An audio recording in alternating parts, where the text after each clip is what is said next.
Muy bien, vamos a hacer ahora entonces las fijas de reumatología. Soy el doctor Villar. Nosotros reumatología lo hacemos bonito. Vamos a entonces hacer estas fijas actualizadas. Veamos primero, a ver, ¿qué dice? Dice, la monoartritis, ¿qué requiere para su diagnóstico? Pregunta clásica, y esto vino en el examen. No se olviden, esto vino en el examen. La monoartritis, ¿qué requiere para su diagnóstico? Y siempre lo hemos dicho, ¿no? ¿Qué es eso? La artrocentesis. La artrocentesis. Entonces recuerden que la artrocentesis es el examen por excelencia de emergencia del reumatólogo. También se dice que la artritis séptica es la única y gran emergencia del reumatólogo. Entonces tiene que hacer inmediatamente su artrocentesis para poder evaluar el líquido y definir si es infeccioso, porque rápidamente se destruye y se daña la articulación, o si es por cristales, que es el diagnóstico diferencial. Dice así, el líquido sinovial, turbio, células en más de 50.000, 75% de polimorfos nucleares, gran y cultivo positivo, ni hablar si es positivo. ¿Cuál es la positividad? 80%. ¿Y eso qué cosa es? Artritis séptica, eso es líquido séptico. Recuerden que hay varios tipos de líquido. Entonces, este es el líquido séptico, este es el líquido infeccioso. ¿Ok? Incluso desde 20.000 puede ser positivo. Eso sí, el recuento en polimorfos supera el 75% como mínimo. Y el líquido turbio o puede ser incluso purulento, podría ser purulento. Y si sale pus viva, eso se llama empiema articular, apúntenlo, eso se llama empiema articular. Líquido amarillo o amarillento, células de menos de 2.000 polimorfos nucleares en más de 20%, 25%. Líquido amarillento, eso es generalmente entre 2.000 y lo normal que es 400.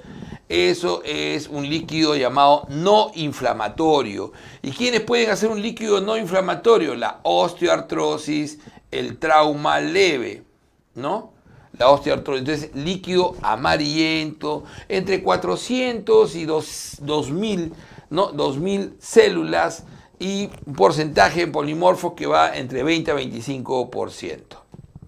Líquido turbio otra vez. Células en más de 2.000, polimorfos nucleares alrededor del 50%, pero el cultivo es negativo. Miren que el turbio puede ser para ambos, ¿no es cierto? Entonces tenemos el líquido inflamatorio. Acá están la gran mayoría, o sea, acá está, por ejemplo, AR, acá puede estar LES, acá puede estar, ¿no? Todas las oligoartropatías, etc. Esto vino en el examen.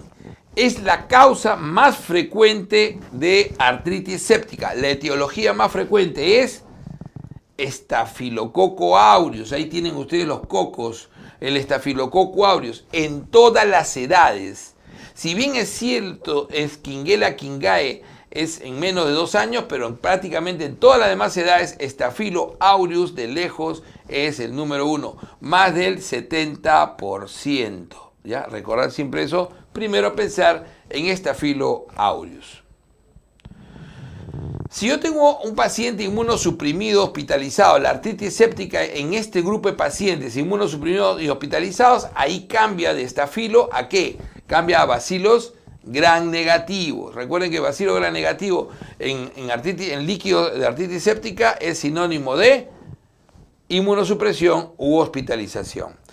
Niño que tiene antecedente de cojera, febril, dolor intenso de cadera, inmovilización del miembro, no lo puede estirar, lo tiene retraído.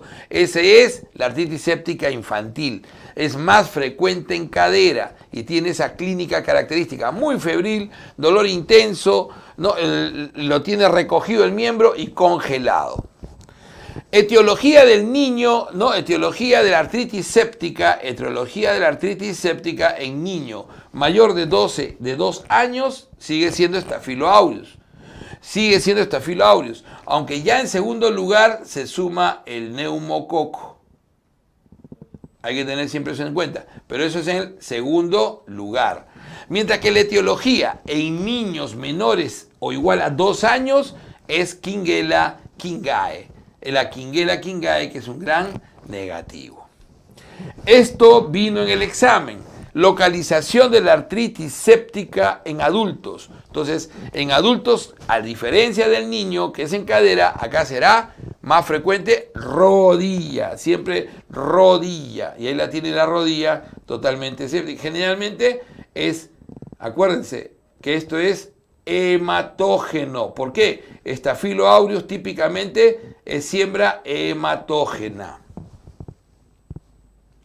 Localización en niños de la artritis séptica, ya lo hemos dicho y lo repetimos, cadera. ¿Y por qué, doctor, cadera? Porque recuerden que para que uno haga artritis séptica, generalmente la bacteria que ha estado en la sangre va a ubicarse en algún sitio, en una articulación dañada.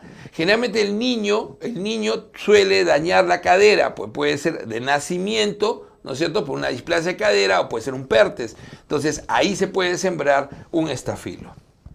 Factores de riesgo en artritis séptica, eso es importantísimo. ¿Cualquiera puede ser artritis séptica? No, generalmente artrósicos, o sea, los que tienen algún grado de artrosis, los diabéticos, los que tienen prótesis de cadera, que generalmente es al inicio epidermidis, pero después de las 12 semanas ya es Staphylo aureus.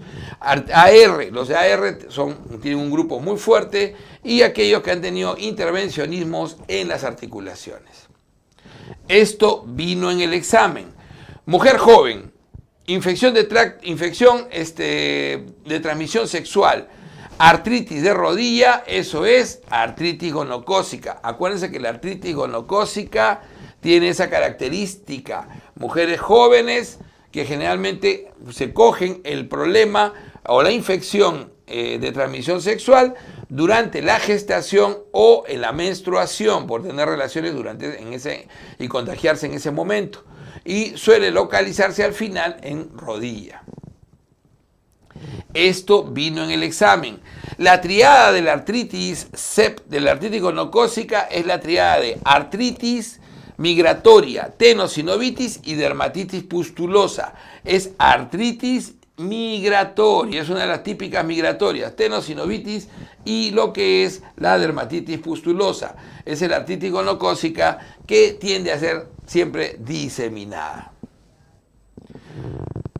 ¿Cuál es el tratamiento de la artritis séptica? En general, recuerden, el drenaje siempre y antibiótico parenteral. El drenaje puede ser artroscópico, generalmente en articulaciones grandes es preferible, pero si no lo encuentran como artroscópico, drenaje simplemente. Y antibiótico parenteral dirigido primero a estafilo, en nuestro medio, si es en la comunidad y no es traumático, oxacilina.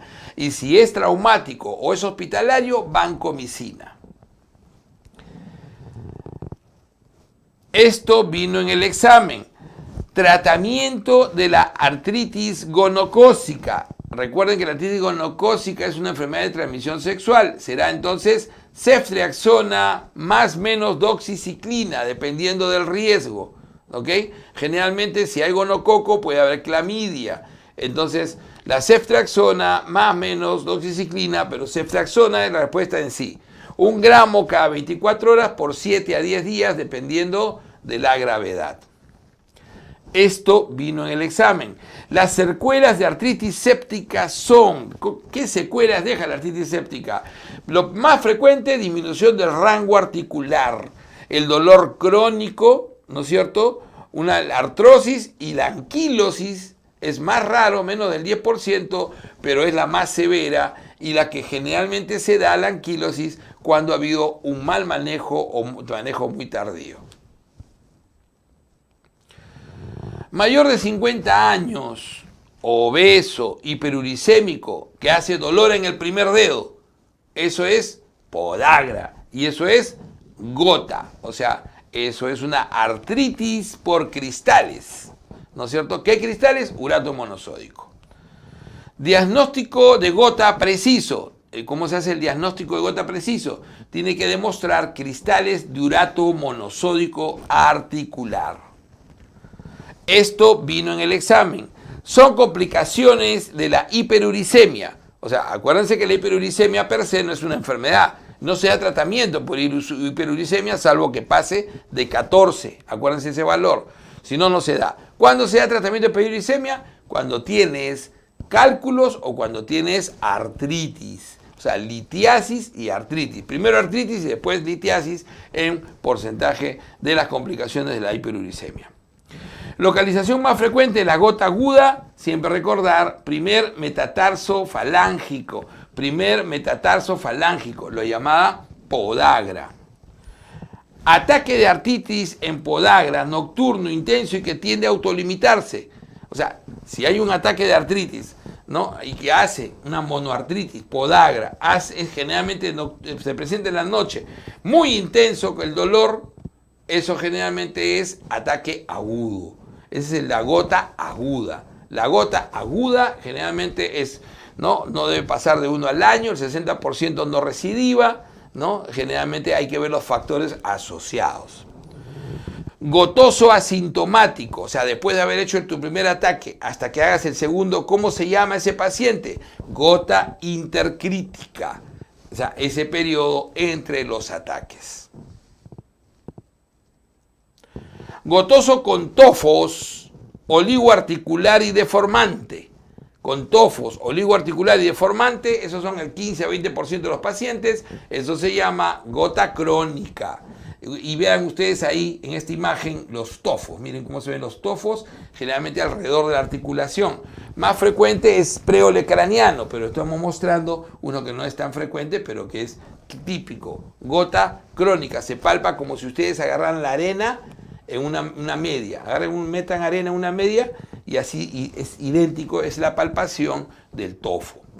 Esto vino en el examen, medicamentos asociados al ataque de gota, a medicamentos asociados al ataque de gota.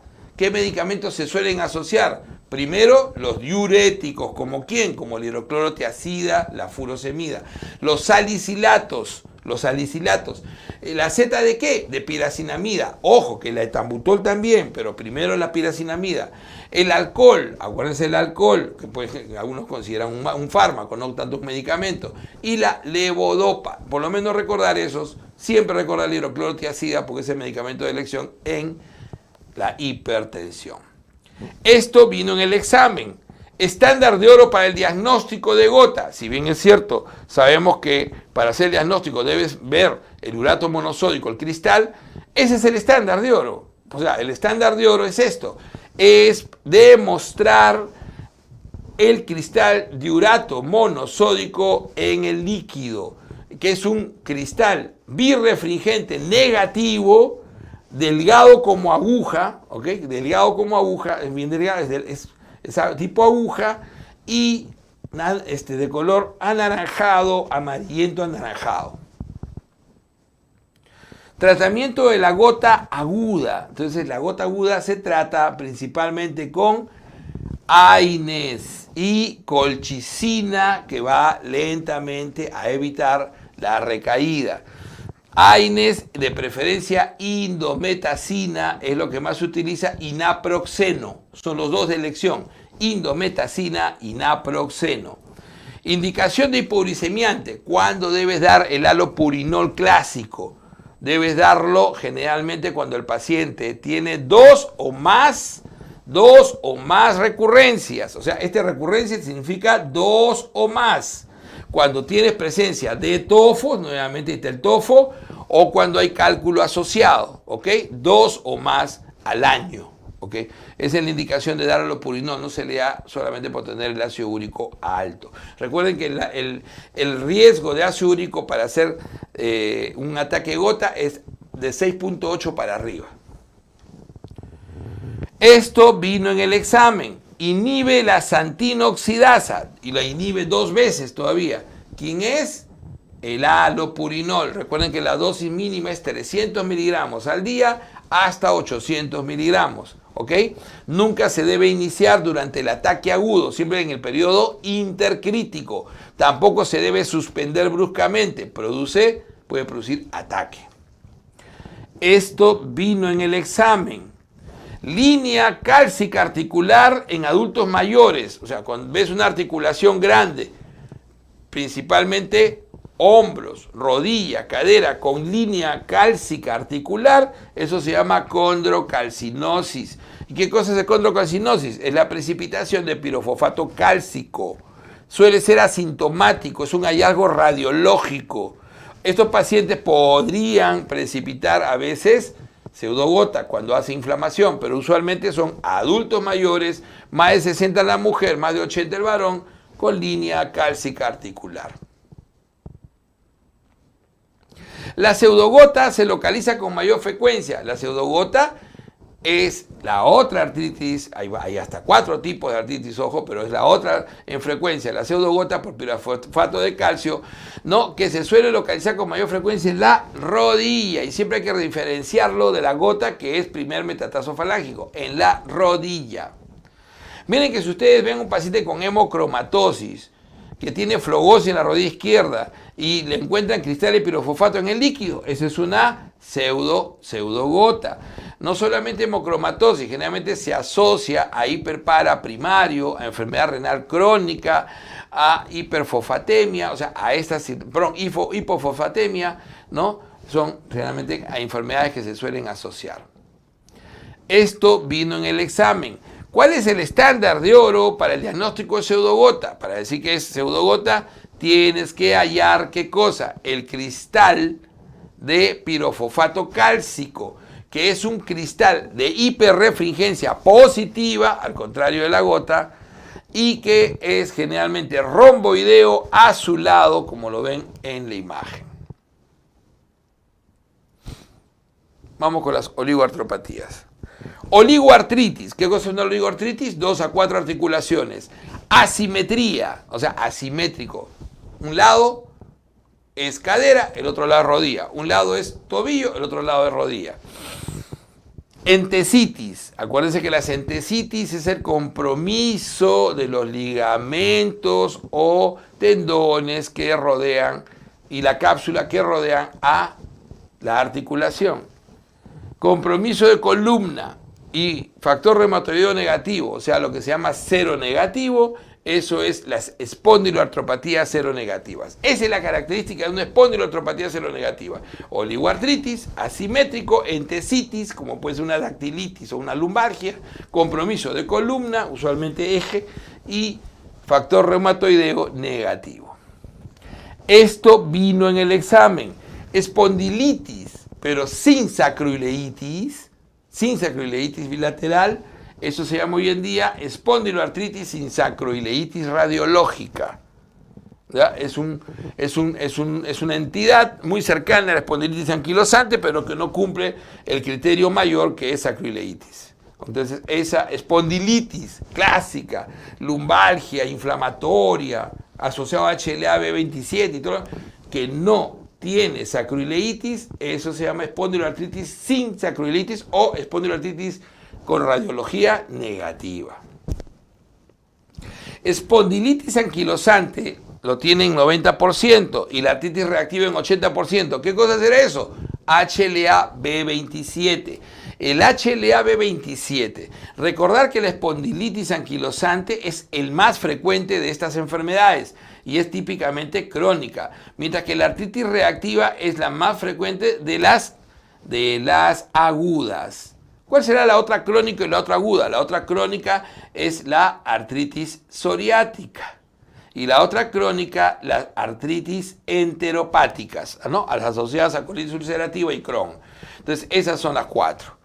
Esta se asocia 90% la anquilosante, 80% la reactiva, 50% la psoriática, 50% la enteropática. Esto vino en el examen. Dolor lumbrar crónico inflamatorio en menores de 40 años, asociado a HLA-B27 positivo y sacroileitis, eso es criterio de espondilitis anquilosante. Recuerden que puede ser sumado o no a un criterio menor.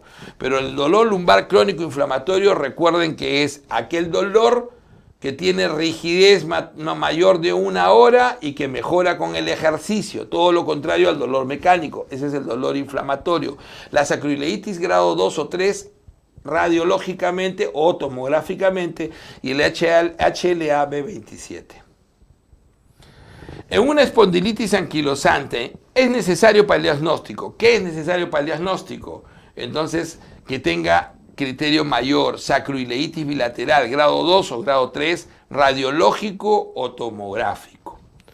Test que mide la funcionabilidad de la columna lumbosacra. Obviamente, el test de Schober. Recuerden, que debe llevar a más de 15 centímetros y no llega en la dorsiflexión de la columna anterior, ¿no? Entonces queda totalmente rígido.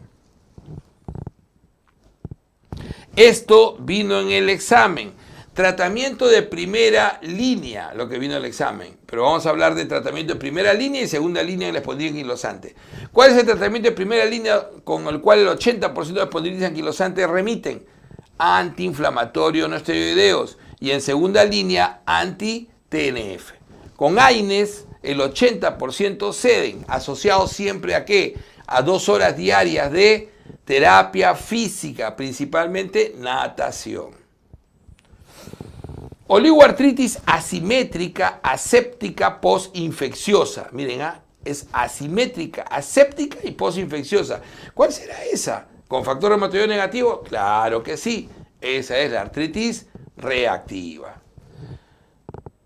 Esto vino en el examen. Triada de Reiter, ¿qué cosa es? La triada de Reiter es típicamente en la artritis reactiva la unión de la artritis, que es artritis oligoarticular en el 100% de los pacientes, la uretritis inespecífica y la conjuntivitis no secretoria.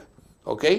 Recordar que la triada de Reiter solo se ve en el 40% de las artritis reactivas, pero es siempre una pregunta clásica, porque la artritis sí se ve en el 100% de los pacientes, pero la uretritis y la conjuntivitis no se ven todos.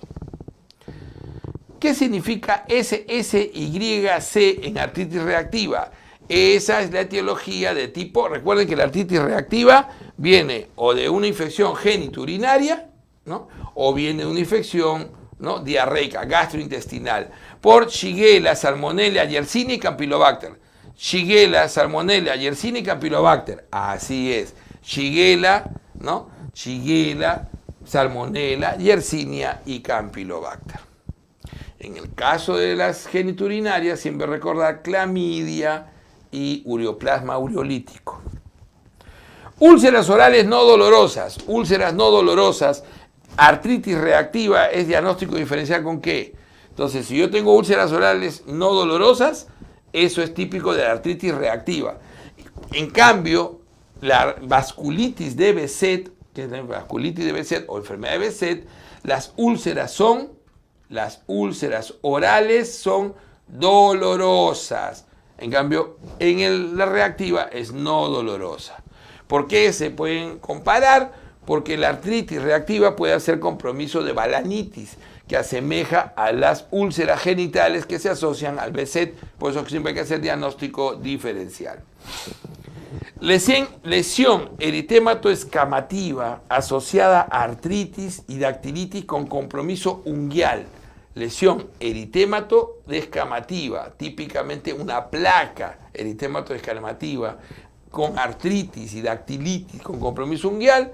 Eso es característico de la artritis psoriática, ¿no es cierto? La artritis psoriática. O sea, la psoriasis, que usualmente compromete las uñas, es el que suele hacer hasta un 30% artritis. Y es una artritis principalmente de las interfalángicas distales. La artritis psoriática siempre compromete articulaciones interfalángicas distales. A diferencia de AR, que nunca compromete las distales, compromete las proximales. Entesitis más características de la artritis psoriática. Ojo, entesitis más característica de la artritis psoriática es la dactilitis, que es el dedo en salchicha. El dedo en salchicha. Vamos con osteoartrosis. Compromiso en osteoartrosis. ¿Qué está comprometido en osteoartrosis? El cartílago articular. Es un compromiso del cartílago articular, donde el cartílago articular pierde su su resistencia y se destruye progresivamente. Esto vino en el examen. Si nosotros hablamos de una mujer de 50 años con dolor crónico, crujido en la articulación, dolor articular crónico, obviamente acá falta dolor articular crónico, crujido en la articulación, engrosamiento articular de tipo pétreo, ¿no? Y deformidad, esa es la clínica típica de la osteoartrosis en general, que puede ser primaria, generalmente de manos, o secundaria en articulaciones grandes. Esto vino en el examen. Lesión característica de la osteoartrosis primaria, osteoartritis, lo mismo. Lesión característica es el nódulo de Heberden. El nódulo de Heberden, que es típicamente distal, ¿ok? Nódulo de Heberden. Porque los proximales, como acá, en las interfalángicas proximales, se llaman Bouchard. El nódulo de Bouchard. Muy bien. Son tipos más frecuentes de artrosis secundarias. Las artrosis secundarias más frecuentes son fundamentalmente la gonartrosis, más frecuente en mujeres, la coxartrosis, más frecuente en varones, especialmente que trabajan cargando peso, y la espondiloartrosis, más frecuente en adultos mayores. Esto vino en el examen. Manejo del dolor en osteoartritis o osteoartrosis actualmente es ¿con qué? Con AINES, ya no paracetamol. AINES principalmente tópicos y también sistémicos, pero los sistémicos asociados a inhibidores de bomba de protones, omeprazol, esomeprazol, pantoprazol. AINES tópicos y sistémicos. Esto vino en el examen. ¿Cuáles son las lesiones típicas radiológicas de la osteoartrosis? Tiene una secuencia. Lo primero que aparece, ¿qué cosa es? La esclerosis subcondral. Después aparece el estrechamiento articular o pinzamiento, ¿no es cierto? Y después aparecen ya los osteofitos, o sea, las excrescencias óseas, para terminar ¿en qué? En anquilosis. Entonces la esclerosis subcondral es primero. De ahí viene el pinzamiento, que es el estrechamiento articular.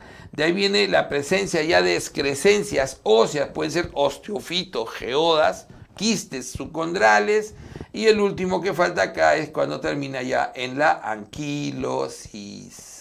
Son los 4 grados radiológicos. Vamos con AR. Mujer de 40 años con artritis de manos bilateral y antipéptido cíclico citrulinado positivo, eso es artritis reumatoide, la madre de la especialidad. Siempre se lo describe así, ¿no es cierto? Miren ustedes la mano.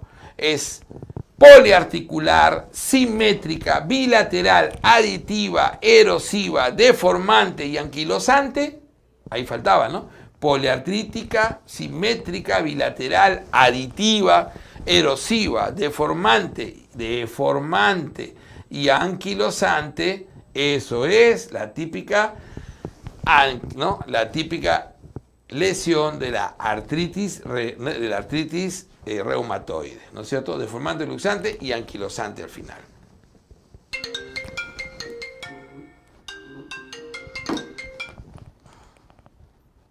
Mil disculpas. Deformaciones más frecuentes en artritis reumatoide. Esto es interesante, ¿ok? ¿Cuáles son las deformaciones? La más frecuente,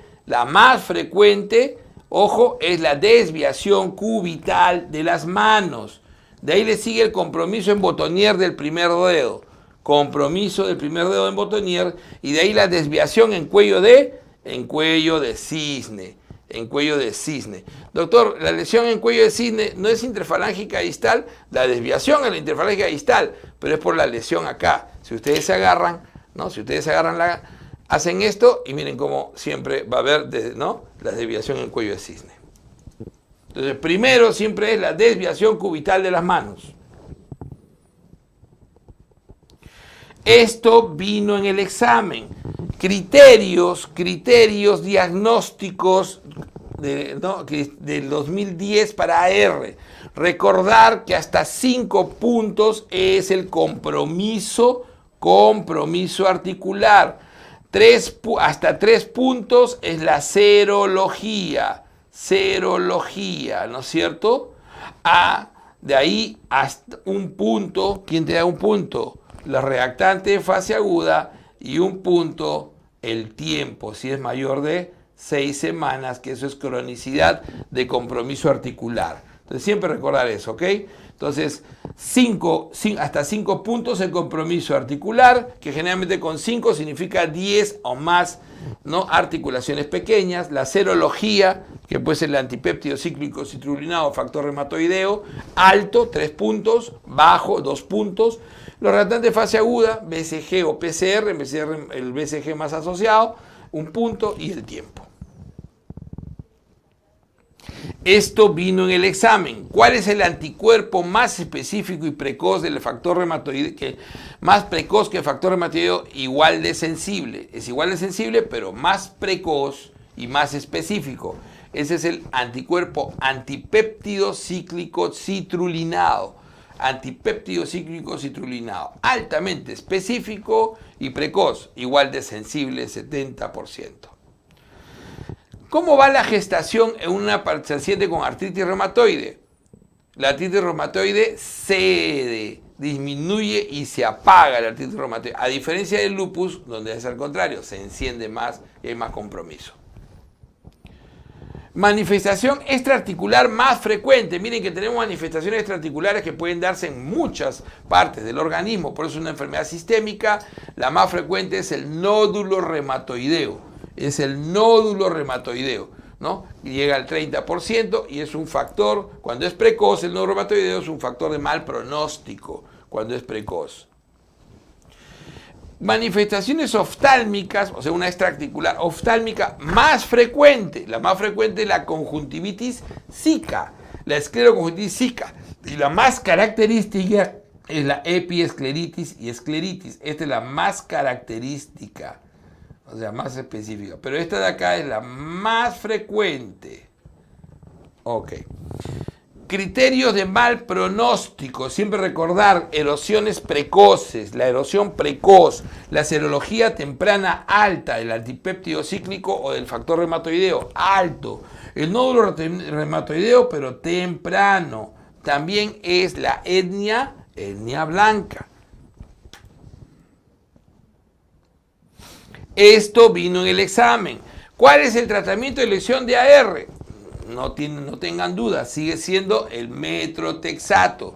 A pesar de que los biológicos tienen buenas indicaciones cuando el paciente es muy agresivo y de mal pronóstico, o cuando se dice que hay fracaso del primer tratamiento, a los 3 meses de un tratamiento combinado que no ha sido efectivo.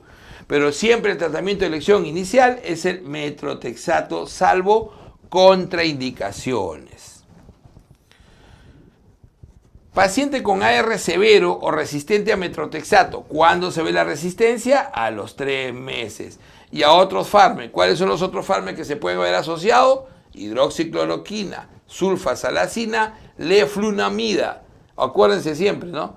Leflunomida, hidroxicloroquina y sulfasalacina. Incluso combinados, si en 3 meses no se apaga, lo que está indicado ahí en la resistencia a fármacos es la terapia biológica. Infliximab o Etanercept, está mal escrito ahí, Etanercept, que es anti-TNFs. También esos son los que están en petitorio nacional. Infliximab y Etanercept. Recuerden también que está adalimumab, golimumab, rituximab, ¿no sé, anakinra contra lo que es interleuquina 1, el tocilizumab contra interleuquina 6, recordar siempre eso. Antiinflamación en AR. Recuerden que además, aparte de los fármacos, de los modificadores de enfermedad, uno tiene que antiinflamar. La antiinflamación más efectiva es con corticoide a dosis bajas o con aspirina.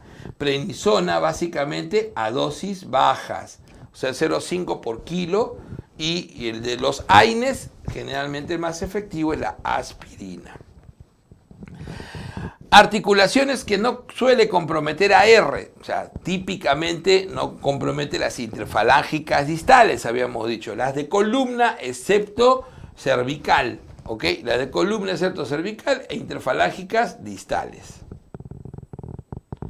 Vamos con lupus, que tiene mucho que preguntar y muy poco preguntado, así que hay que tenerlo en cuenta si es que este año piensan un poco más. Mujer de 25 años, febril, con rash malar, fotosensible, poliartritis y proteinuria, ¿qué es lo que pienso?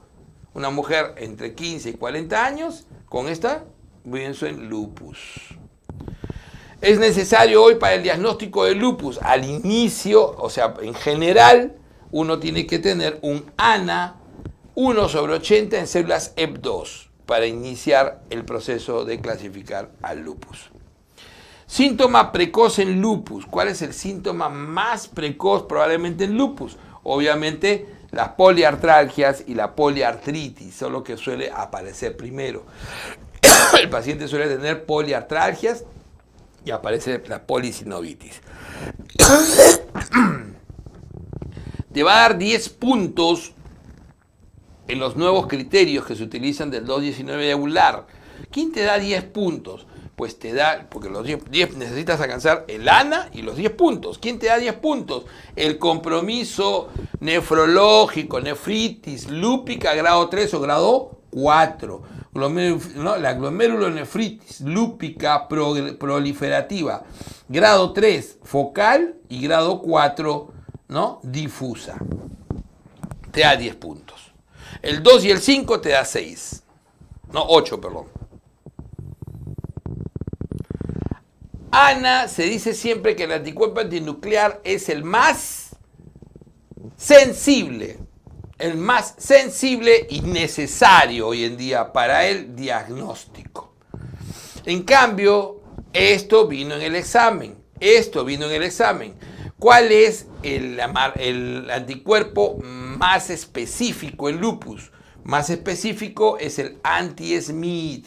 El más específico es el anti-SMID o el anti-SM, ¿no?, que solamente es 25% sensible, pero 100% específico. Esto vino en el examen.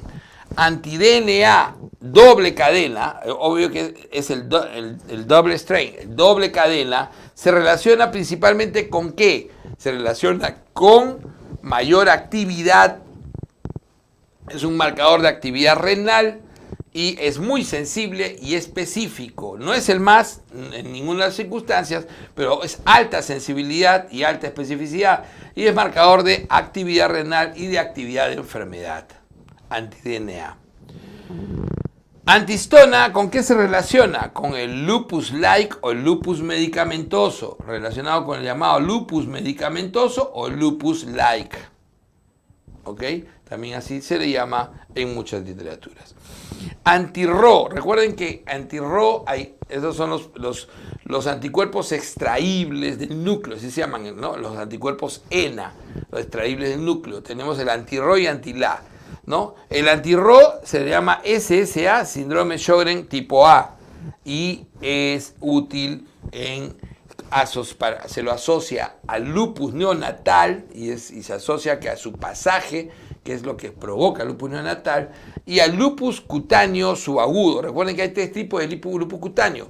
Lupus cutáneo agudo, que es el rash malar fotosensible, el lupus cutáneo subagudo, que es generalmente una lesión pustulosa, maculopapular en tronco extensa, y el lupus crónico, ¿no?, el lupus cutáneo crónico, que es el lupus discoide clásico. Anticuerpos antifosfolipídicos, entonces están relacionados básicamente a trombosis, asociado al riesgo de trombosis en lupus y criterio que inmune fundamental, es un criterio inmune en lupus. Recuerden que los antifosfolipídicos como tal, en el síndrome antifosfolipídico tenemos el anticoagulante lúpico, tenemos el anticardiolipinas y tenemos el anti-beta 2 glicoproteína 1, ¿no? Sean IgM o IgG, que deben repetirse a las 12 semanas para decir que hay síndrome antifosfolipídico, siempre y cuando tengas una trombosis o venosa o una trombosis arterial. Anti-RNP, o sea, el anti-RNP, acuérdense que es para enfermedad mixta del tejido conectivo. La enfermedad mixta del tejido conectivo es una enfermedad no rara, pero es una enfermedad interesante. Suele haber hipertensión pulmonar con fibrosis asociado a clínica poliarticular, un fenómeno Raynaud intenso, característico. Antitopoisomerasa 1, o también llamado SCL70, antitopoisomerasa tipo 1, otro extraíble del núcleo. Esto se asocia básicamente a la esclerosis sistémica progresiva, pero de tipo difusa, ¿no es cierto? Y a la polismiositis con compromiso pulmonar, disculpen. Es antitopoisomerasa 1, ¿no?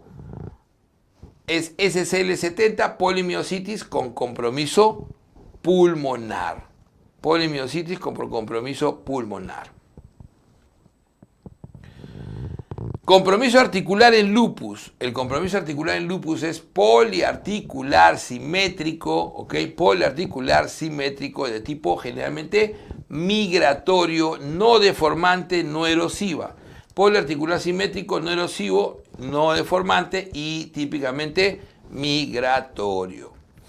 ¿Qué pasa con el lupus y gestación? Obviamente que la lupus se activa más, especialmente compromiso hemático y renal, y la gestación se compromete y hay mayores cantidades de pérdida y puede haber preeclampsia. Entonces se empeora la gestación, puede haber abortos tempranos, partos prematuros, preeclampsia.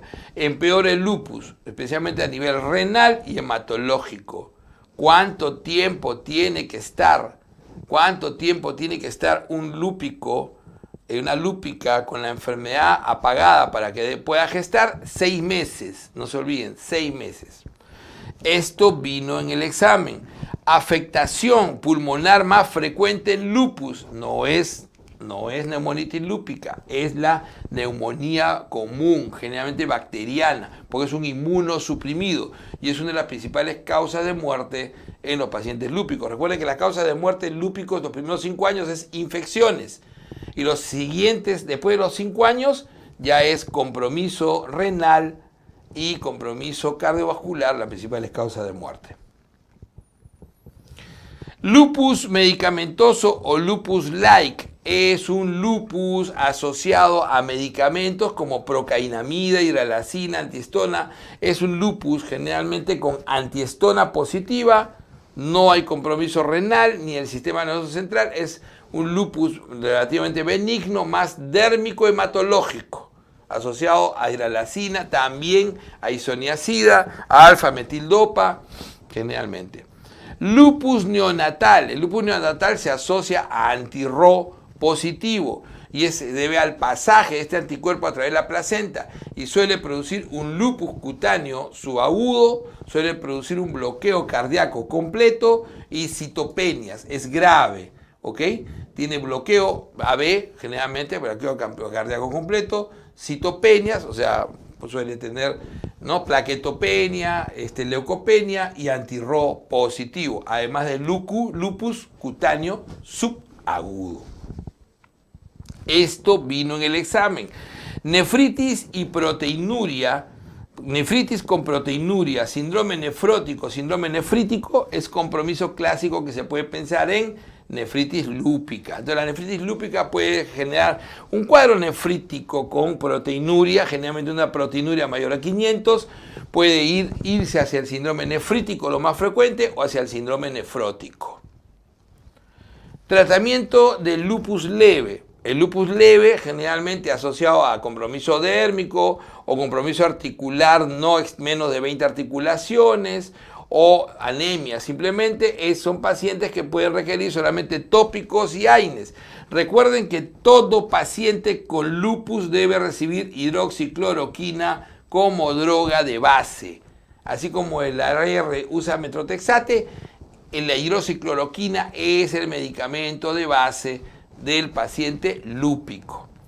Esto vino en el examen. Tratamiento moderado de lupus. Entonces, en el tratamiento moderado, precisamente lo que se recomienda es la hidroxicloroquina asociado a prednisona, pero en prednisona en dosis de 1 miligramo kilo peso, o sea, lo que es la dosis supresora, ¿ok? Y la hidroxicloroquina siempre se inicia y se deja de base. Tratamiento de lupus severo, acá ya se requiere inmunosupresión. Entonces, generalmente es corticoide de inicio a dosis altas, asociado a diferentes inmunosupresores, como puede ser el micofenolato, sobre todo en riñón, la ciclofosfamida, sobre todo en la vasculitis cerebral, ¿no? Y la azatioprina, sobre todo en corazón y pulmón. Todos estos precedidos de pulsos de metilprednisolona, que es como se inicia la inmunosupresión. Hablemos de Raynaud. Fases del fenómeno de Raynaud, típico, ¿no? Primero la fase blanca, después la azul y después la roja. ¿A qué se refiere eso? Se refiere a palidez, la blanca, la cianosis, la azul, y la hiperémica, cuando se libera ya, la roja. El Raynaud se asocia especialmente a ¿qué? Ojo que el Raynaud es una vasoconstricción episódica periférica, netamente en manos, en los dedos, en la mano, en los pies y en las orejas. Y se asocia principalmente a esclerosis sistémica progresiva, es la típica. Y a la enfermedad mixta del tejido conectivo, que es una enfermedad más rara, pero la esclerosis sistémica progresiva 100% tiene Raynaud. Manejo médico de Raynaud, cuando es intenso, se requiere ¿qué? Dihidropiridinas, principalmente nifedipino. También se puede usar lodipino, pero dihidropiridinas. Esclerosis sistémica, veamos. Si la piel está acartonada y rígida en manos, hay telangiectasia, disfagia, fibrosis pulmonar, ¿qué puedes pensar? Fundamentalmente en esclerosis sistémica progresiva. Recuerden que la lesión fundamental es esta piel acortonada y rígida, ¿cómo se llama? Esclerodermia. Por eso es que a algunos le llaman a la enfermedad así, pero no, esa es una manifestación típica, la que tiene que estar en el 100%, la esclerodermia. Entonces, esclerosis sistémica progresiva es la enfermedad. Si la esclerosis sistémica progresiva, su esclerodermia es localizada y se relaciona a qué anticuerpo. Entonces, cuando es localizada, ¿no? Es el típico CREST. Estas son los que se presentan el típico CREST y se asocia a anticentrómero en un 70%. La localizada, que es el 60% de los pacientes, es de buen pronóstico. ¿Qué cosa es el CREST? El CREST, que se ve en el 60% de los pacientes localizados, que tienen mejor pronóstico, quiere decir que tiene, ¿no? Tiene calcinosis, tiene fenómeno de Raynaud, ¿no? Tiene compromiso esofágico, esclerodactilia y telangiectasias. O sea, calcinosis en piel, Raynaud, compromiso esofágico, esclerodactilia y telangiectasias. Esto vino en el examen, ¿ok? Polimiositis, esto vino en el examen. Debilidad muscular proximal, CPK o otra enzima muscular elevada. Electromiografía con patrón miopático y una biopsia con infiltración linfocítica y necrosis. Esos son los 4 criterios a buscar en la polimiositis y se requiere los 4 para el diagnóstico de polimiositis o 3 de 4 para dermatomiositis, porque más el compromiso dérmico. Entonces, la dermatomiositis es ¿cuál es el compromiso dérmico? 3 de los 4 anteriores, más lo que es el rash en heliotropo y las pápulas de Gottron.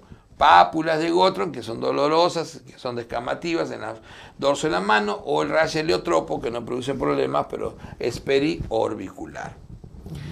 Fibromialgia. Esto vino en el examen. Dolor crónico sin causa conocida. ¿Ok? Dolor crónico sin causa conocida. Más fatiga crónica, más trastorno del sueño. Eso es típico para sospechar en fibromialgia. Recuerden, dolor crónico sin causa conocida. Estos 3 meses o más de dolor con fatiga crónica y trastorno del sueño, eso es fibromialgia. Esto vino en el examen. Yo sé que no va a ser fácil, pero esto vino en el examen.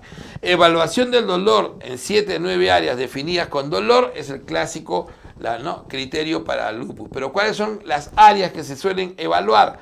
Las áreas que tienen que recordar, porque pueden preguntar, que preguntaron qué áreas no son.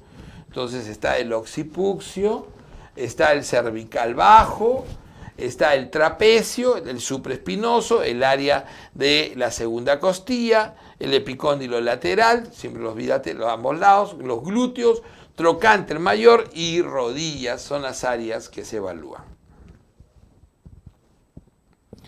Síndrome de Sjögren. Si yo tengo seroftalmia, serostomía y piel seca, pienso primero en síndrome de Sjögren. Recordad que el Sjögren generalmente se asocia un 50% a artritis reumatoide. La vasculitis más frecuente del anciano es, ¿cuál es la vasculitis más frecuente del anciano? Es la arteritis temporal o de células gigantes. Arteritis temporal o de células gigantes. Recuerden que esta vasculitis en un 50% se asocia a polimialgia reumática. Esto vino en el examen. Triada de la arteritis temporal o de células gigantes. ¿Cuál es la triada? La cefalea focalizada, la maurosis fugaz y la claudicación mandibular. Ojo que es la arteria básicamente temporal y sus ramas oftálmicas, las comprometidas, que puede producir diferentes niveles de daño ocular, sobre todo la amaurosis fugaz. Vasculitis con pulsos deficitarios en miembros superiores y síncope asociado. Eso suele ser Takayasu. Recuerden que Takayasu es una arteritis del callado aórtico, principalmente en el 80%. Un 20% puede comprometer también la aorta abdominal y dar daño renal. Esto vino en el examen. Niño menor de 5 años.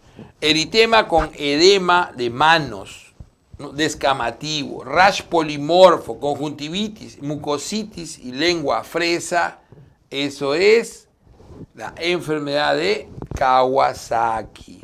Recordar, niños menores de 5 años, el criterio mayor es fiebre intensa. Acá falta la fiebre intensa. Todas las vasculitis dan fiebre, pero esta tiene una fiebre intensa, más de 40, eritema con descamación de manos, rash polimorfo, conjuntivitis no secretoria y mucositis con lengua fresa, enfermedad de Kawasaki. Recordad que su principal complicación es microaneurismas a nivel de la arteria coronaria que puede producir infarto de miocardio en los niños.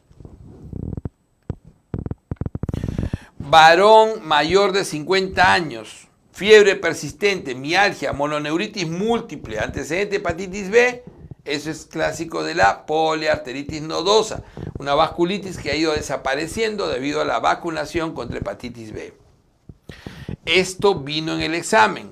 ¿Cuáles son las vasculitis ANCA positivos? Pues las vasculitis ANCA positivos son la poliangeitis granulomatosa de Wegener, que es una ANCA C, y las ANCA P, que son la poliangeitis eosinofílica de Chur-Strauss y la poliangeitis microscópica fundamentalmente. Esto vino en el examen. Sinusitis, hemoptisis con granuloma cavitado, hematuria, ANCA-C o PR3 positivo, eso corresponde fundamentalmente ¿a quién? Corresponde a poliangeitis granulomatosa de Wegener, poliangeitis granulomatosa de Wegener, con su triada clásica de compromiso respiratorio alto, granuloma respiratorio alto, generalmente senos paranasales, compromiso pulmonar, generalmente un granuloma y a veces cavitado en el pulmón, y el compromiso renal, que es típicamente nefritis, glomerulonefritis rápidamente progresiva. Esta es la triada de Wegener clásica. Esto vino en el examen. hemorragia pulmonar difusa asociada a glomerulonefritis, ANCA-P, ¿no? El ANCA-P en sustrato MPO, acuérdense que el P es MPO, el C es PR3, el P es MPO. Esto es clásico de del PAN, la poliangeitis microscópica, la poliangeitis microscópica, que es un cuadro severo que da síndrome pulmón-riñón. Eosinofilia periférica y tisular, infiltrados transitorios, asma severo con IgE bien alto, hematuria y ANCA-P positivo, pero sobre todo eosinofilia, en pacientes que tienen el cuadro de vasculitis, incluso con lesiones en piel tipo púrpura palpable, es típicamente la poliangitis eosinofílica de Chur-Strauss. Todos estos son poliangeitis, y en este caso también con granulomas eosinofílicos. Entonces, la triada de la poliangitis granulomatosa de Wegener, recordar siempre que la triada es, ¿no?, respiratorio alto, es la causa más frecuente de granuloma, pues el laringio, y más frecuente senos paranasales, parece como una sinusitis crónica. Pulmonar, este es 92%, 88% pulmonar, granulomas cavitados, y renal, la glomerulonefritis rápidamente progresiva, 72%. Esto vino en el examen. Niño con compromiso articular, puede ser poliartralgia, oligoartralgia, dolor abdominal, púrpura palpable con plaquetas normales, sobre todo púrpura palpable en miembros inferiores y nalgas, y hematuria algunas veces asociada. Esto es típico de la vasculitis por depósito de IgA, o llamado también Geno-Schollen. Arriba me faltó mostrarle, bueno, lo había escrito, ¿no? Geno-Schollen, característico. ¿Ok? Siempre, este es súper preguntado. ¿Ah? Pero es muy sencillo, nadie se puede. Es la vasculitis más frecuente del niño. Tratamiento generalmente requiere solamente naproxeno. Corticoide cuando hay compromiso renal. E inmunosupresores cuando el compromiso renal es intenso. Esto vino en el examen. La disminución de la densidad ósea asociada a fracturas por fragilidad ósea, que puede ser muñeca, cadera, columna, esto se llama osteoporosis. La disminución de la densidad ósea con la edad o con la pérdida de la protección estrogénica, sobre todo en mujeres. ¿Ok? Esto vino en el examen. El T-score entre menos 1 y menos 2.5, eso es osteopenia. Y es el manejo. ¿Cuál es el manejo de osteopenia? Fundamentalmente vitamina D y calcio. Entonces, calcio y vitamina D. ¿Cuánto de calcio? 1.2 gramos o 1200 miligramos y 800 de vitamina D. Si yo tengo un T-score por debajo de 2.5, eso es una osteoporosis leve moderada. Manejo básicamente bifosfonatos. Entonces la osteoporosis leve moderada, bifosfonatos. De preferencia alendronato, que es lo que hay en petitorio, zoledrónico, especialmente en adultos mayores, porque es más fácil que no se olviden, y el más potente, ivandronato. Si el T-score está por debajo de 3.5, eso se considera severo, osteoporosis severa.